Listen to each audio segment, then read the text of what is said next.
ఈరోజైతే నైట్ డిన్నర్కి చపాతీ చేస్తున్నానండి. మీకు తగినంత చపాతీ పిండిని తీసుకోండి.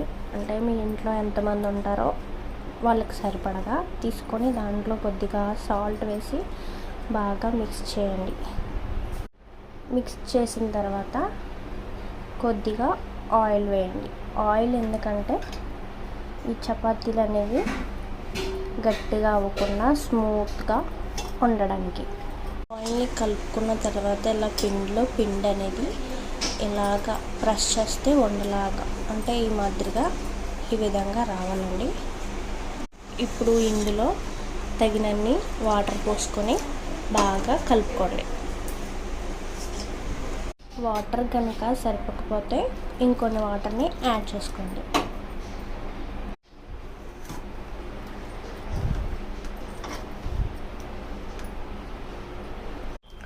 పిండిని బాగా ప్రెస్ చేసుకుంటూ ఒత్తుకోండి. అప్పుడే చపాతీ మీకు సాఫ్ట్గా మెత్తని దూదిలాగా వస్తాయి. పిండిని అయితే ఇలా కలుపుకోవాలండి.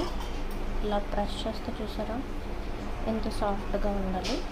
ఇప్పుడు దీన్ని అయితే ఒక గంట అరగంట మీకు ఎంత వీలైతే అంతసేపు సోక్ చేసుకోండి. అంటే బాగా పిండి ఊరుతుంది. అప్పుడు చపాతీలు బాగా స్మూత్గా వస్తాయి అన్నమాట. కాటన్ క్లాత్ని తడిపి కానీ లేకపోతే ఇలా ప్లేట్ అయినా పెట్టేసుకోండి. నేనైతే ఇలా ప్లేట్ని మూత పెట్టేసుకున్నాను.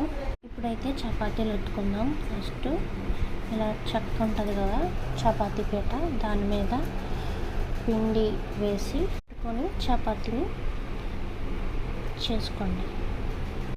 ఇలా చపాతీని చేసుకున్నారు కదా, చపాతీ అయితే ఇలా ఉండాలండి.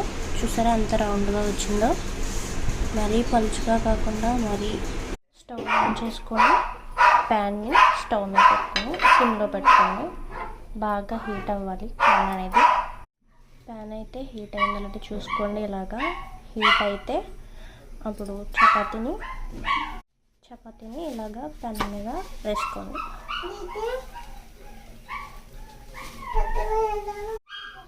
చపాతీ అయితే ఇలాగా బబుల్స్ వస్తాయండి. ఆ బబుల్స్ వచ్చినప్పుడు ఇలాగా టర్న్ కొద్దిగా ఆయిల్ అయితే వేయండి. ఇది ఆప్షనల్ మాత్రమే. కొద్దిగా నేను వేసుకుంటాను. ఆయిల్ వేసి చూసారు కదా చపాతీ అయితే అంత వచ్చిందో. మన చపాతీ అయితే రెడీ అయిపోయిందండి. అలాగే మిగిలిన చపాతీలన్నీ కాల్చుకోవాలి. మన చపాతీలన్నీ రెడీ అయిపోయాయండి. చూసారు కదా ఈ విధంగా.